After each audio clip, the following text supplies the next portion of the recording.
I get it. In today's day and age, we are hard-pressed to find true journalists who don't interject their opinions into the stories they share and the content they post on social media.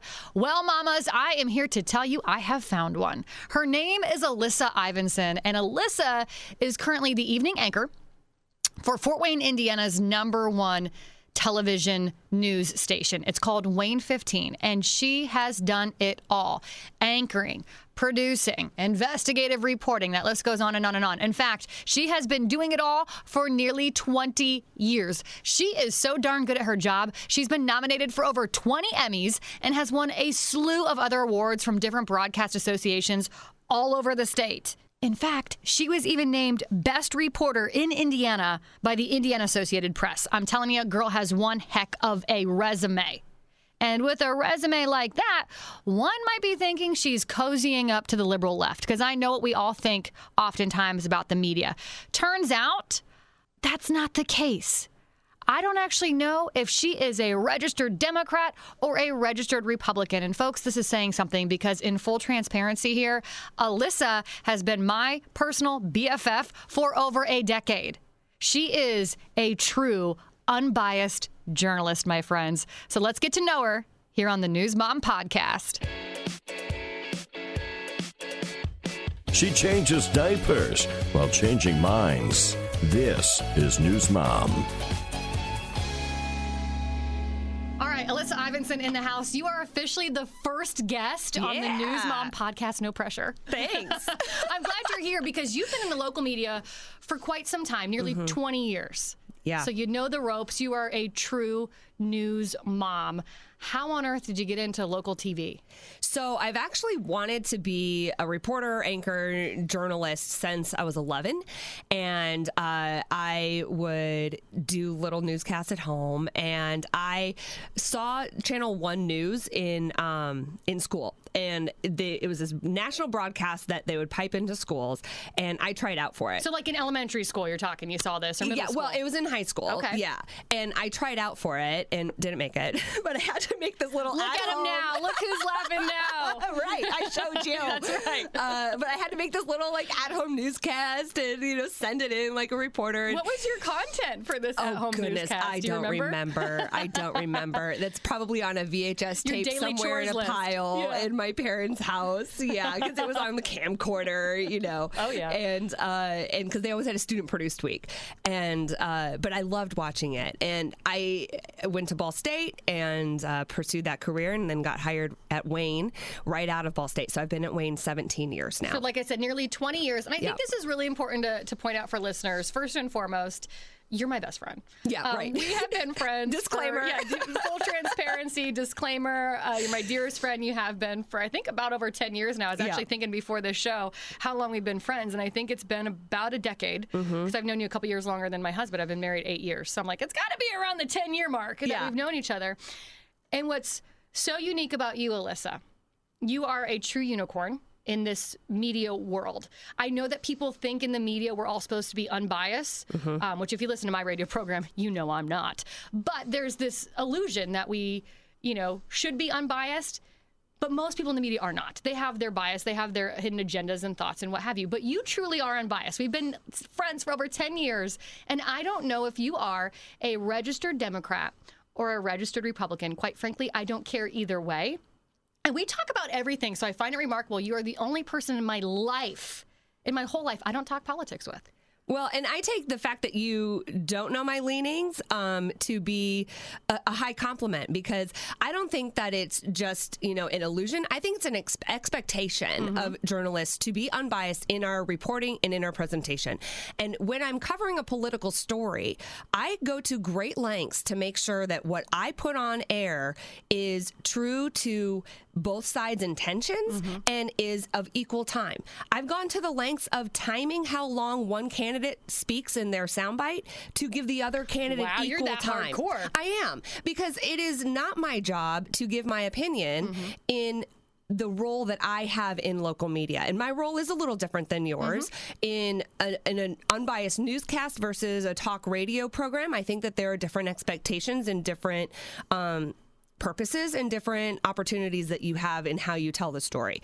So for me, I don't want to just appear unbiased. I am unbiased, and I do a very diligent job of trying to execute that. I hope people realize this. I mean, we talk about everything. We talk about bodily functions when you eat too much protein, for Pete's sake, right? Yeah. We share recipes, workouts, fashion advice. We talk about fights with our husbands. We talk about everything. And I'm telling you, we do not talk politics. And I really wanted to emphasize that and put an exclamation point on that today, because I do think you are a unicorn. I know tons of people in this business, and they all have their leanings one way or another. And again, they might not always come across on the air, but in their daily lives, they do. On the social media channels, they do. Yours do not do that. And I think that is a remarkable quality. Do you ever have it where, because I know behind the scenes, there are other reporters and journalists and whatnot writing script copy. You are an anchor over at Wayne, so a lot of times you get fed scripts that you did not write. Right. Does it ever happen to where a script comes across your desk, or you're reviewing everything before you're about to do the 5 o'clock news, and you're like, ooh, this has a little bit of a left-leaning tendency or a right-leaning tendency? And if so, do you have the liberty to change that, and do you change that? Yes to all of that. Yeah, a loaded question. So yeah, we will read our scripts before the newscast. We'll go over it, and usually it's okay, we have this angle, but we need the other side of that at least mentioned. So if it's a Democrat angle or a Republican angle of someone in Congress saying something, then we need to hear from the other side of that, even if it's the next story or if it's the tag to the story, or somehow to balance that out. So that's usually what I see most often. It's not a blatant like opinion piece. Do you have to check with that reporter though? Like, hey, Cindy, I'm going to change your intro to this package, to this story. And are they like, does that happen? Do you have those conversations? Yeah, and I think that's a daily dialogue that we have with every story, not just political. And it's with reporters, it's with producers, and it's really a collaboration of, you know, how we stack the show, what stories we have in there, and how they're told, and making sure that it is fair and clear and accurate. Because you ultimately are the gatekeeper of what's coming out of your mouth, right? Right. I mean, no one else. I think a common question I get is, you know, someone always thinks there's like an Oz behind some hidden curtain down the hallway here that's pulling my strings or telling me what I can and cannot talk about, which for the record is not true. Half the time, I don't even know what's going to come out of my mouth, let alone my boss down the hall. Oh, that's true of my chats. I don't know what I'm going to say until I say it. Right. So is it the same for you over in TV? I mean, there's no Oz behind some hidden curtain where you're at telling you, you know, what you can and cannot report. Right. I wouldn't say that it's a what we can and cannot report, but like I said, it's a conversation with everyone in the newsroom. We have a news meeting twice a day where we pitch story ideas, and we all decide what we're going to cover that day. And sometimes there are stories that could wait until tomorrow. Sometimes there are stories that have to be done today. So there is more of a conversation of what we cover, but we're not being dictated by any one person or company line that says you have to do this or you have to say this. I think that's comforting for people to hear that, and for people to know that there's not some big corporation out there pulling the strings, because you're owned by Nexstar Broadcasting. So Correct. It's not like Nexstar, someone in the high up is saying you need to talk about this bill or talk about this particular product on the air or anything like that. Correct. We get none of that. Something else that we have in common, and I think this is funny, is the fact that we go by multiple names. Because we both started our careers when we were single. We were not married. So we went by our maiden names, which mine is Blakesley, yours is Ivanson, which is what we both go by still to this day. Those are our on-air names, if you will. But your real name, your legal name, is Alyssa. Yeah. When you're in public, how do you present yourself? Are you Ivanson? Are you... Does it depend? How does your husband feel about that? Yeah, well, you just let the cat out of the bag for people who didn't know. I never tell people my actual spoiler name. Alert. Now they know. Yeah. So, and my husband is well known in town too. He went to high school here, so a lot of people knew him, and so a lot of people do know me by my other name. But I thought the consistency of Ivanson. I had been Ivanson for so long, and that has really just become my on-air identity, and so I decided to keep that, and it was for privacy reasons also. Until about 10 seconds ago. Yeah, thanks for that. You know not to use that name. I tell you not to tag that page. This is a different platform. Does your husband... Was there ever like you're going to go by Ivanson moment or conversation between you two? It might have been a brief conversation. I don't think he was really trying to influence me one way or the other. But yeah, I don't really remember at this point. It might not have even been like a discussion as much of like, he probably just assumed I just told him that, I'm going to stay Ivanson on TV. I remember when the conversation, we had it in my household with my husband. But I'm lucky because my husband also came from the radio world. He came from the media world. And my husband, for people who really, really know him, actually, his on-air name was Stiller. And that's what he went by for decades. In our wedding vows, I still called him Stiller. I still do to this day sometimes. So he already kind of understood hey, that's your brand. That's, like you said, your identity on the air. Legally, I changed my last name to Alof, which is now my legal last name, but I still go by my maiden name too on the air. But I always do find, when you go out and you make a dinner reservation or you're introducing yourself to someone new, I'm always like, to this day, I'm like, I don't know which last name to use in this capacity. Right. And for me, it's kind of like, why am I there? Am I there because I'm Alyssa Ivanson with Wayne 15? Or am I there because I'm just Alyssa in my private life? Yeah. But it's funny how people react to that sometimes because they're like, oh, that's not the name that you use on TV, or that, then there's that conversation. I had someone check my ID for like a credit card or something in a store once, and she goes, do you have a twin sister who works at Wayne? And I'm like, no, that's me. But I'm like, yeah, we're twins, and we're both named Alyssa. That's weird. That's weird. The common part. We both have the exact same name, not Alyssa and Amanda. But for like the privacy aspect of it, I had a package delivery driver once bring a package, and it was not my normal name on television. It wasn't Ivanson because it was going to my home. And then he saw me and he's like, oh, you're Alyssa Ivanson on TV. And it's like, well, now you know where I live. Yeah. So that's a big part of why I don't want Ivanson on all my mail and all of my packages, because everybody would know now where I live. And for 99% of people, that's not a big deal. It's fine. But there is that 1% reality of there are some people who might not like a story I did, or might just want to not necessarily cause harm, but it's just, you have to be a little careful of that, especially, with a child. Absolutely. And I run into that a lot. I know we have actually shared stories of things that have happened to us because people do find out who we are, and not so much necessarily where we live, but just being out in public in general, because you get recognized a lot, don't you, in public? Yeah, pretty frequently. I get recognized usually by my voice. I don't usually get recognized by how I look, but once I open my mouth and I start talking, then people are like, oh, are you that Kayla from WoWo? And that, obviously guilty. I can't really hide that. More people recognize me with my voice than you might think, really? Too, even though it's television. Well, if you think about how do you watch the local news, a lot of people are listening to the local news. Yeah, that's true. Because they have it on. They'll turn and look when, they can. But they got to know while they're making dinner. They're making dinner. Laundry. The kids are running around. They're doing a lot of things. So my voice and my laugh gives me away. Oh, your laugh. You can hear that laugh from a mile away. There it is. It gets loud. It gets loud. Speaking of kids running around, so you have a little girl. Yes. She is 9 months younger than my little girl. And I don't know if this has happened to you or not. We've actually not talked about this. I said we talked about everything, but we've not talked about this. I'm not naturally an empathetic person. Right. I know that's not a strength of mine. I'm well aware, working on it. But I also feel like to some degree that's what has allowed me through my career to be successful in it. Because I haven't got overly attached to stories. I don't always feel a lot of the stories that come across the desk. However, ever since having a child, I've become way more of an empathetic person, more so than I ever thought I would ever be. So the way I view stories and tell stories and feel stories has changed dramatically. Has that happened to you? But you are, I should preface that you are a way more empathetic person naturally than I am. Right. I think there definitely has been a little bit of a change, a little bit of a shift. I've always been good at boxing those emotions when I'm working, when I need to. I've been told before that some people view kind of the media as the fourth responders, if you will. So when we're responding to a crime scene and we have to report on some really horrible details of something that happened, there's police, fire, paramedics who are also working and doing their jobs and seeing and treating some really horrible, difficult things to process. And then we have to say all of those horrible, difficult things. So I've been good at reporting facts and not letting me think, okay, this was someone's son or daughter or mom or grandma.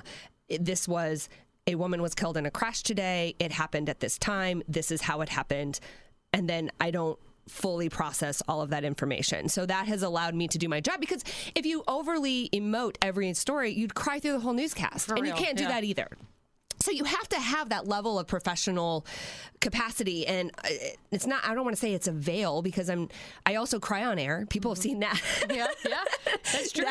I don't hide my emotions, but we can't just overly fall apart with every sad story.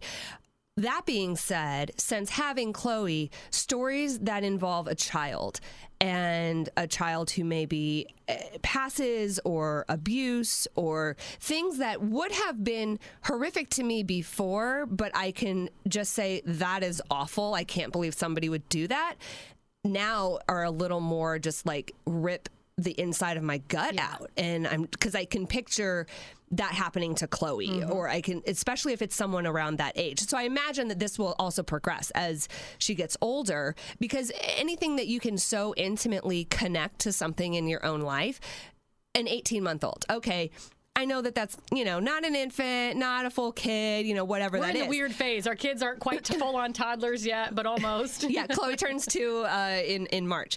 But before Chloe, it's just kind of this vague vision of like a little person. But now it's like, oh, no, she can do this and this. She's so smart. She can say words.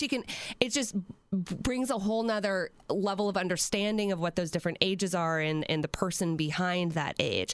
So, yeah, I think that I definitely react to some stories differently now. Do you try having to children. avoid them? See, I'm lucky where I get to kind of pick and choose on a regular basis. I'm not like you. I don't have to meet with the whole team and discuss my lineup or rundown for the day. I find myself, and I'm admitting it, that I actually try to avoid a lot of those stories. I don't even want to talk about them, because again, they're so horrifying. And my little girl will be 3 in June. Yeah. And prior to 3 years ago, I would have had probably, this sounds sick, but really no problem talking about it. And they wouldn't even have, I wouldn't have thought twice about talking to them. Where now I'm like, nope, slide them off to the next person. Someone else can deal with it. Yeah. You don't have that luxury though, do you? No. And I don't think that I would do that, because I still can compartmentalize. I can still say, no, I have a job to do right now. And then I can deal with the emotion of it later off air after the newscast. The one that sticks out in my mind the most is the little boy who was found in a suitcase in southern Indiana. And the family had provided a picture of him. And so Dirk was actually reading the story. So Dirk is your co-anchor. Yes, Dirk Rowley is my co-anchor. So Dirk was reading the story, and I'm, waiting for my next story. But I can see the graphic and hear him reading the story. And that was worse than me reading it.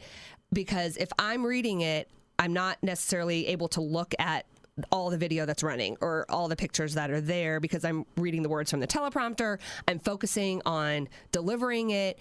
I'm saying the words that are the facts. But then receiving it is actually harder. And hearing him tell the story, just like everyone at home, I'm a viewer in that moment.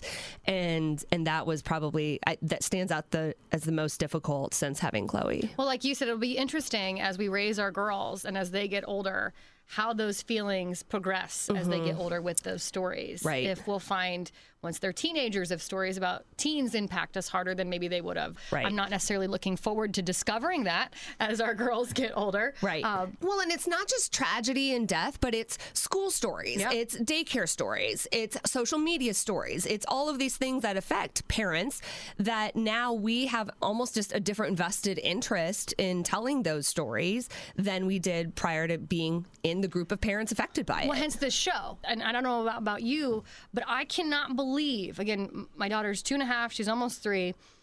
There's a part of me that cannot believe this is the world that I get to raise her in. You just said it. Big tech, social media is a huge one to me. I think big tech, unregulated, unfiltered. We've let the genie out of the bottle and can't get him back in. And I think the story is revolving around education. And no, I'm not going to get into politics with you, because I respect that about you and wouldn't do that, unlike your last name, apparently. But all of these stories that we see come across our desk, is there a part of you that this surprises? Because you've seen stories for almost 20 years coming across your desk. Have you seen a change in the landscape? And does it surprise you now that you have to raise your daughter in such a world as this? I don't know. I don't really feel like It surprises me. I did a big series on sex trafficking years ago now. I remember that. And grooming and social media and the dangers of it were a giant part of that. Years ago. And so those dangers are still here today. And whether that manifests into full sexual sex trafficking is different than just, are they talking to someone they shouldn't? Even if they're not in danger of being abducted, who are they talking to? What are they talking about? And how do you regulate that? And I think that is definitely a scary water to have to charter. Yeah, it's definitely scary water to navigate. And I think because, too, when you look to your parents or grandparents or aunts and uncles, right? We always try to glean some wisdom from those who have walked before us. But it's hard to glean some wisdom, especially when it comes to social media. Right. Because their generation didn't have to deal with that. No. I got my first cell phone when I was 16 years old, and it was to be able to, call my parents if I had trouble driving home from school or something like that. It was the Nokia brick phone. I remember. And the only thing you could do on it other than make a phone call was play the snake game. Oh, yes, I remember. Mine was, do you remember Nextel that had the walkie-talkies? No. That's what I had. I could walkie-talkie my mom, which was a blessing and a curse to be with your friends, and then your mom walkie-talkies in. Honey, did you remember to pack clean underwear? Not really. She didn't ever say that to me, but it was a blessing and a curse. But still, and then I upgraded to the Nokia and got the snake game and thought, I was all that in a bag of chips. Yeah. But yeah, so it's to me, the world has changed, the landscape of it, especially when it comes just from our parents and our grandparents. And I do find, unfortunately, which I do get a lot of wisdom and advice from my parents and from my family, but when it does come, at least to social media particularly, it's like my mom, my dad are like, well, we can't really help you out there. The baby stage, they can definitely have more input on, and how did they handle tantrums, and how do they handle this? And I think up until, age 5 or 6, it's probably very similar. Even that, I would say to my mom, I said, how do you deal with sleep regressions? Do you remember potty training me? She goes, oh, honey, that was 30 plus years ago. I don't remember any of that. I blacked out. I blacked it all out. And I'm like, Mom, come on. You can't help me with social media. You can't help me with potty training. Is that hope for us that we'll just black out and then in 30 years we'll forget it all? Maybe. That's how it works. I hope so, maybe. We haven't started potty training yet, and I'm terrified of it. I'll tell you what. We just did potty training. I'll pay you to come do it. I will come do it. I will do it, and I will do it in 3 days. I did the 3-day potty training boot camp, and maybe this is my own fault. I shared it on social media. Yeah. On my social media channels, which, by the way, I've never gotten such a response on anything. And mind you, I talk politics for a living, that I got on potty training. And I would say 80% of the feedback I got was all really good, and it was all questions. And so many people have questions about potty training their kiddos. And this 3-day boot camp, I know it's kind of trendy right now and really popular. And I thought, does this really work? Well, I'm here to tell you, at least it did for my kiddo. I know every kid's different, but it did for mine. But what I couldn't believe is just people coming at me from a political point. She's too young. She's too old. Yep. You can't do this. You can't wear those kinds of underwear. They're not environmentally friendly. I'm just like, whoa, people. Yep. I'm potty training a 2.5-year-old here. Do we need to make it political? I get that with Chloe. Chloe photos on my Facebook page blow up. I can post about news, I can post about me, and funny? People sort of maybe care. One Chloe photo, and it's like thousands. You know what, though? Because it makes you human. I think sometimes, she's really cute. Yeah, A, she's really cute, but B, it also makes you human. You're not just some robot sitting on the other side of the TV reading a teleprompter. Right. Which sometimes, unfortunately, I think is how members of the media get perceived. Absolutely. And the biggest, I guess, gripe that now people are starting to have is that she still uses a pacifier. Oh, and I remember. Yeah. I understand that, ideally you take it away at 18 months, but you come stand with my kid when she's screaming in the middle of the night because she wants her passy. So we'll get there. She's not going to have it in kindergarten. Right. It's fine. She's not going to be 18 sucking on a pacifier. She'll be fine. We're okay. That's the thing, about being a mom. And it's better than the thumb, by the way. Yes. From speech pathologists, dentists, everybody. A pacifier is still better than the thumb and easier to break than the thumb. So... I'll pick my battles. Yeah, we also did the pacifier. We did the little baby Frida, the 5-step pacifier. That also worked for us. Sure. I don't know. Everyone's different. Every kiddo's different. I saw this super cute thing on social media. There we go, social media. Yep. But they did a burial for a pacifier. Oh, I've seen that. And then the next day, a bunch of cake pops grew. Yep, I've seen that. So super cute. But then it was like, hey, just cold turkey. hey, we said goodbye to them, remember? Please tell me you're going to do it. I don't know, maybe. But you'll have to come back if you do that and let us know how it went. Maybe. I've also seen that you go to Build-A-Bear and you take the passy, and in place of the heart for like the Build-A-Bear stuffed animal, you put in the passy. So it's like your kiddo can still carry around the stuffed animal with them, knowing passy's in there. Right. But again, kind of a cold turkey concept. Right. I don't know. I wasn't that creative. I just went for the $20 like baby Frida. Which you can also just snip your actual ones and like kind of recreate that. I wasn't that smart. I spent the $20. What can I say? Do you wake up every morning now feeling like you have to achieve certain expectations with your body or with Chloe because you are in the media? I mean, you just said it. People are coming at you for the pacifier and Lord knows whatever else, but I can only imagine, because I know what kind of scrutiny I feel like I faced, at least with my body physically, during pregnancy, after pregnancy, and I'm not even on television. That boggles my mind because I'm like twice your size, like normally. And we're both beautiful. Right, yes, everybody is beautiful, but... So, I mean, you were adorable pregnant, and you did not gain very much weight. And so I can't believe that people were body shaming you. I got a lot of body shaming. And what's interesting is most of it comes from women. Yes. I would think, just if I had to guess, I'd be like, oh, it's the men, you know. But no, it was mostly from women. And I find that really disappointing, actually. It makes my heart sink a little bit, or at least it did back then. Right. Now I'm like, whatever. I'm like, I'm just trying to navigate these scary waters over here to the best of my ability. By the way, had my baby girl during COVID, during a global pandemic, and you want to talk to me about my waistline? Did you not deal with much of that? I really didn't. Good. And my heart hurts for you that you did, because that is just awful. First of all, I loved being pregnant, and I know many women do not. I was very fortunate. Told you she's a unicorn. I was very fortunate, though. I was never sick. Yeah. And I loved not having to suck in your gut for pictures. You didn't have to wear the Spanx. Nope. You're like, yep, this is my belly, and it's out. So your little shelf to put your peanuts on it. Yeah, it was great. It was great. So I was very fortunate that my feedback was always, oh, you look so cute. And yeah, I mean, every day on TV, you would see my pregnancy grow. And I think that's another reason I think people feel so connected to Chloe, is because they watched my whole pregnancy. So it really was like we were all in this together. And I have had a lot of viewers give me great advice and be very kind. And the few negative comments I've had were actually from males.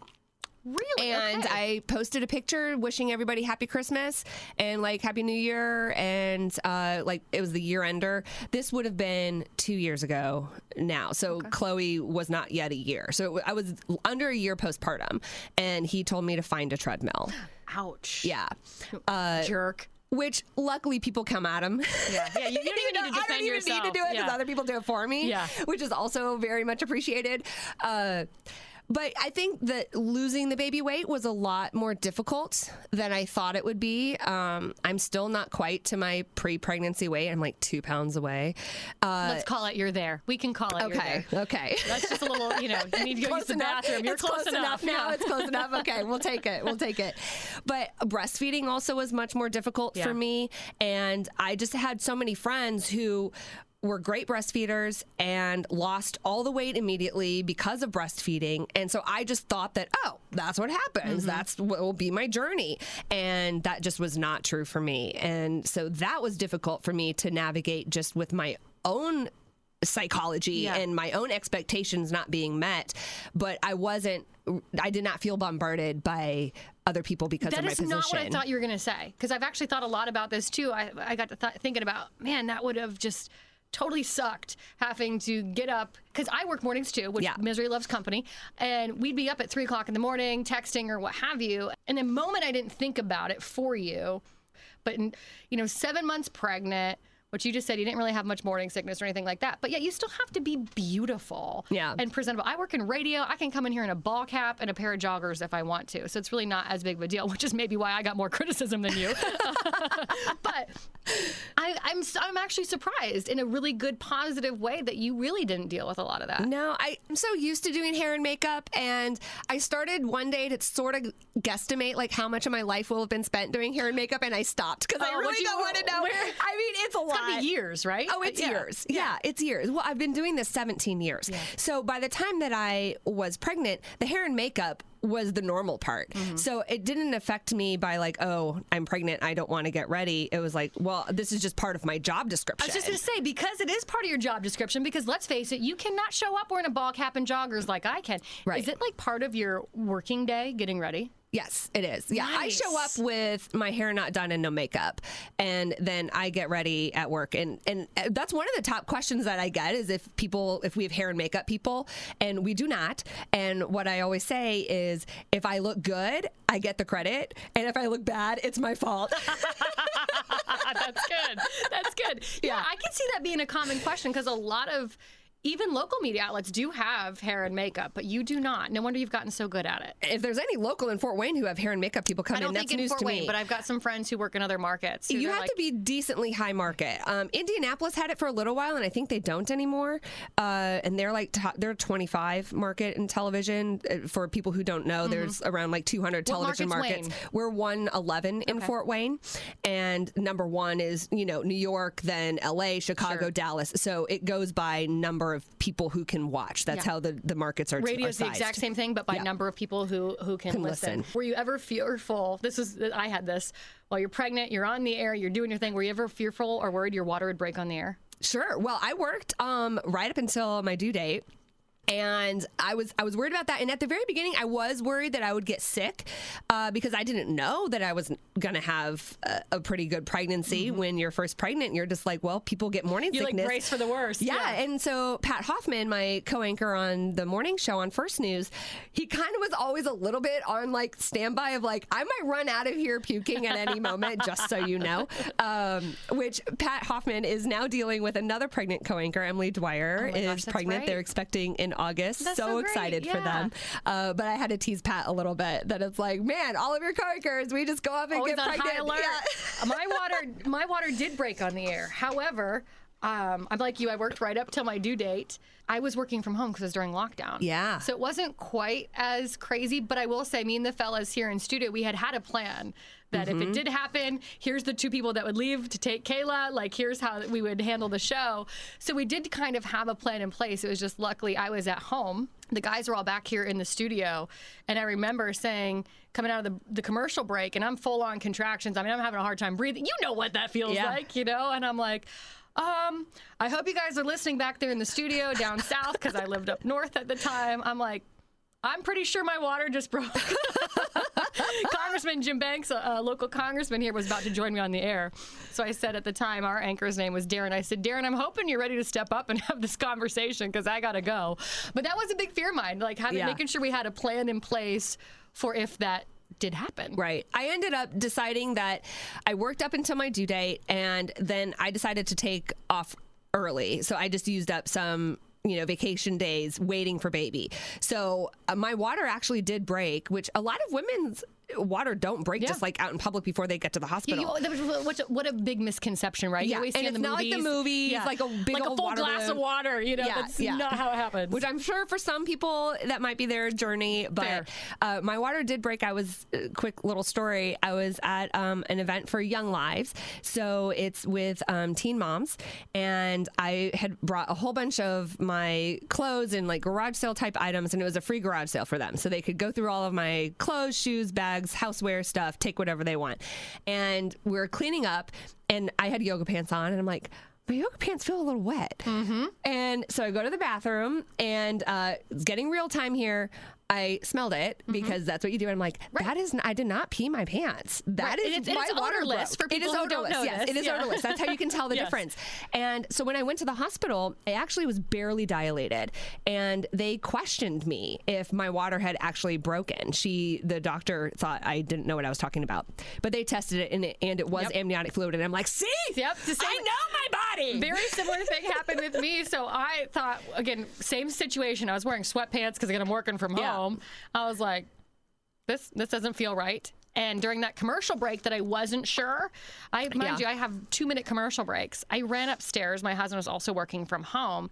And I made him say, TMI, smell it. I'm like, I got nothing here. You getting nothing? He goes, I'm getting nothing, honey. And I'm like, okay, let me run back down, get out of this break, and we'll make a move on it. Same thing. Had to go there, had to have it tested. Yeah. Turns out I wasn't crazy. Right. Mine was like slowly leaking, if that makes sense. So there we have it. Mine technically broke on the air, and I will forever have that audio clip, which maybe I'll have to share it that happened. Yeah, that's great. My last and final topic I really wanted to hit home with you, and this was a big one for me, is being a stay-at-home mom or going back to work. Yeah. And we are very similar in this regard. We are both career-driven women. We have known from really young ages that we always wanted to be in broadcast. We have worked our tails off to be where we are. And then, all of a sudden we get pregnant. And I was also bombarded with so you're going to stay home, right? And I think a lot of conservative Christian women, which is a big part of my listenership on my show, that is kind of the expectation, is that they are going to stay home and raise their children. And I 100% actually believe that's the greatest job in the world that you can have, also the hardest job, raising the next generation. So I have the utmost respect for women who do stay home to raise their kiddos. But did you go through that push and pull? I mean, obviously you're back at Wayne doing your thing. Chloe's almost 2. Yeah. But did you have that moment of, I want to stay home and be a stay-at-home mom?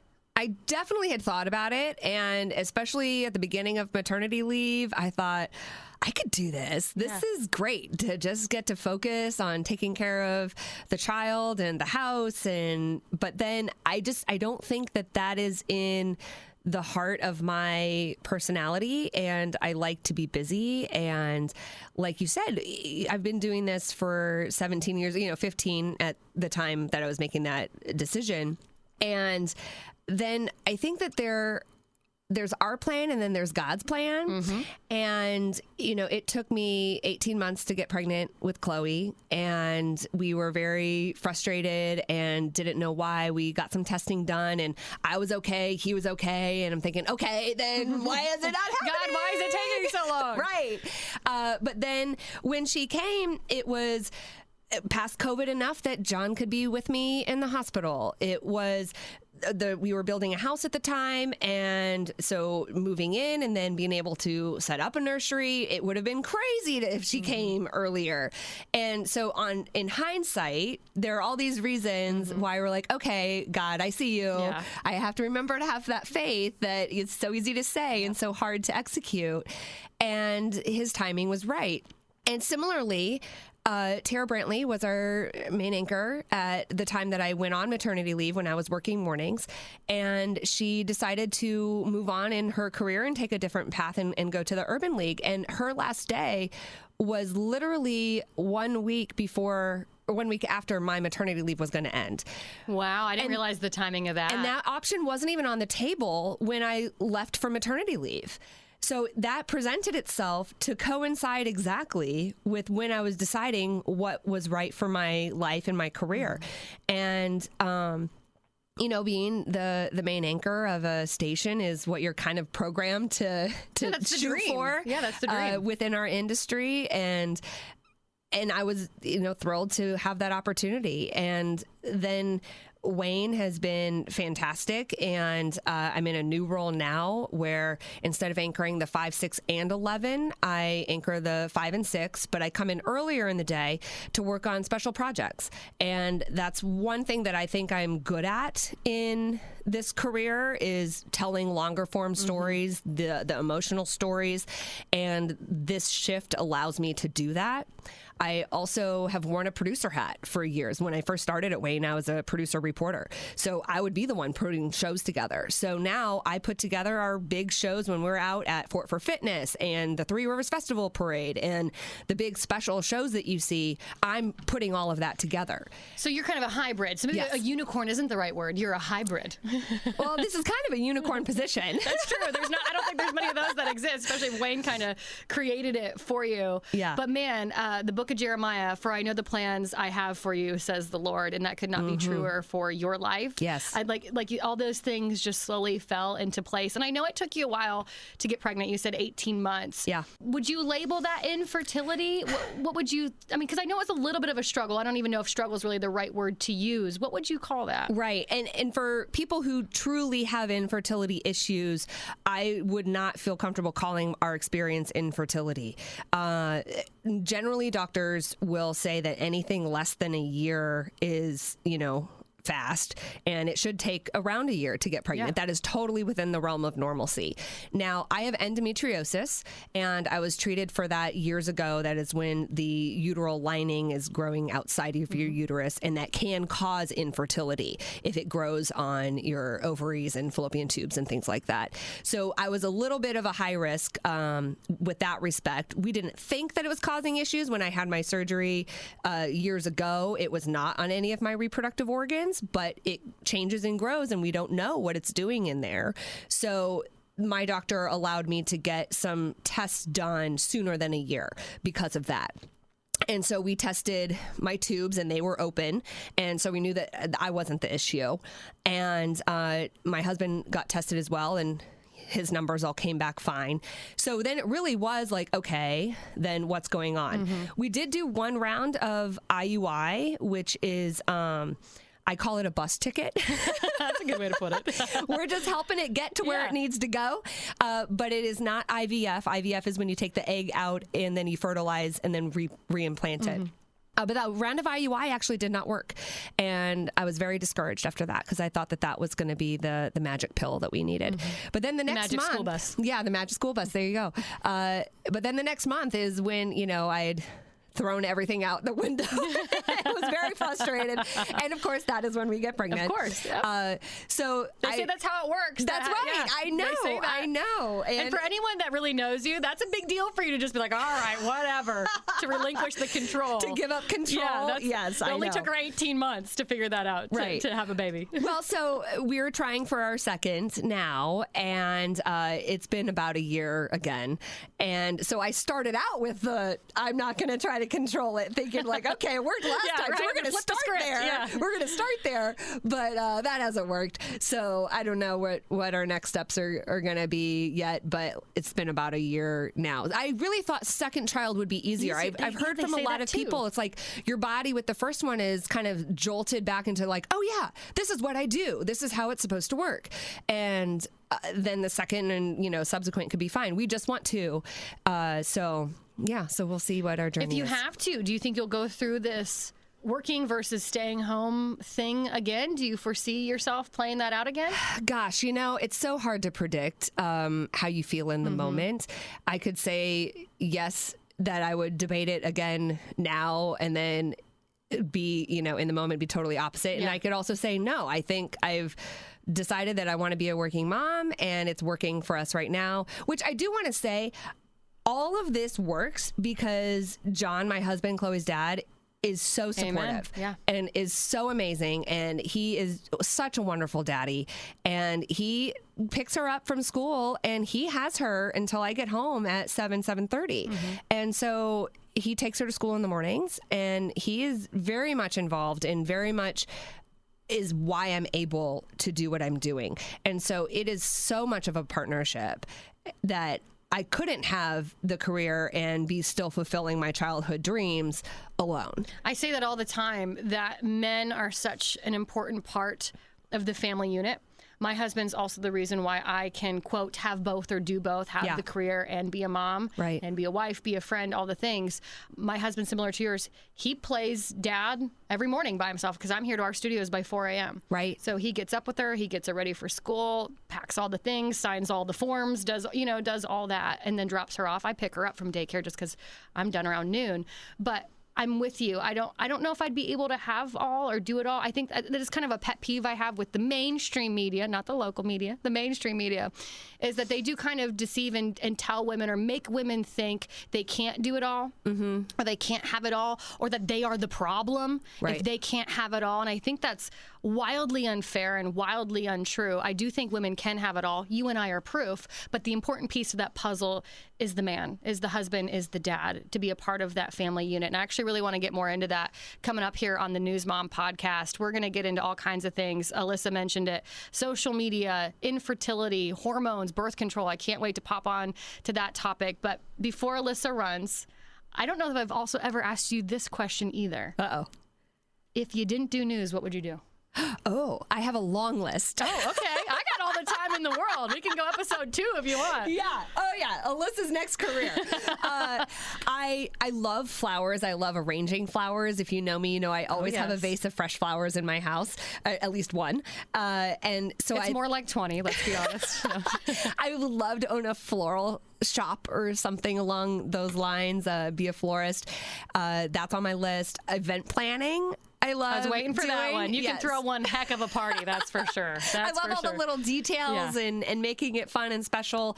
The downside to that is similar to a downside in a lot of news shifts is when are most events and parties? Weekends and weekends. Yep. So that realty, actually, be a real estate agent. I did not know that one. I had you pegged for florist and I had you pegged for event planner. And you probably have me pegged for the offshoot of real estate agent. So I love houses. Interior design. Ding, ding, ding. I would love to be an interior decorator. I think spending other people's money to decorate a room would be fantastic. That's the way to do it. It's way more fun when it's not your money. Yeah, right. Because it's just always my money decorating my rooms. So I would love to be an interior designer. Voiceover work I could do. I would love to just do, fun kind of on-air hosting work, something along those lines that's maybe not just news. So I have a very long list. And you weren't kidding. It is quite lengthy. But I think things I like. You are more than capable and would be great at all of those things. I meant what I said when we started this. You're truly a unicorn. Aww. You are my bestest of friend. Thanks for being guest number 1. Yeah. You killed it. You crushed it.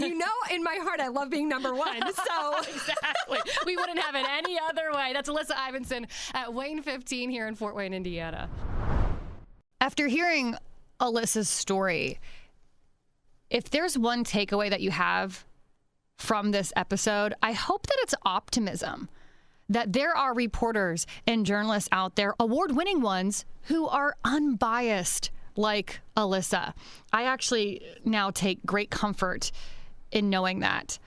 The other day, someone actually asked me how I would define myself, if I would define myself as a journalist and or, a host or what have you, because in my day job, I do host a news talk conservative radio program Monday through Friday out of Northeast Indiana. And I responded to this person by saying, 5-6 years ago, I probably would have defined myself as a journalist. But because on social media and because of the way I handle news stories and topics during my radio program, and because I am pretty vocal about my right leanings, I don't think it's appropriate to label myself a journalist. By the way, I define myself as a personality. So truly, I hope today that you take comfort that there are journalists and reporters and anchors out there in the broadcast world who are not swayed by their politics. Alyssa is truly a unicorn. I know there are not many reporters or journalists like her out there in today's day and age, but take comfort, take note that there are still some good ones out there who do exist, who are sharing and telling our stories. If you are so far enjoying the News Mom podcast, I know we're still relatively young and new and raw and have a long way to go, but please subscribe to the News Mom podcast on iTunes and give us a 5-star rating. That is the most important thing that you can do for me and for all of us making this News Mom podcast possible.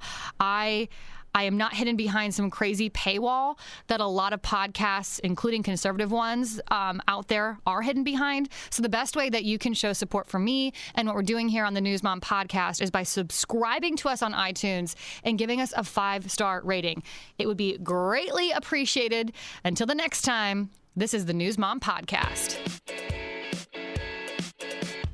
She stirs mac and cheese while stirring the political pot. This is News Mom.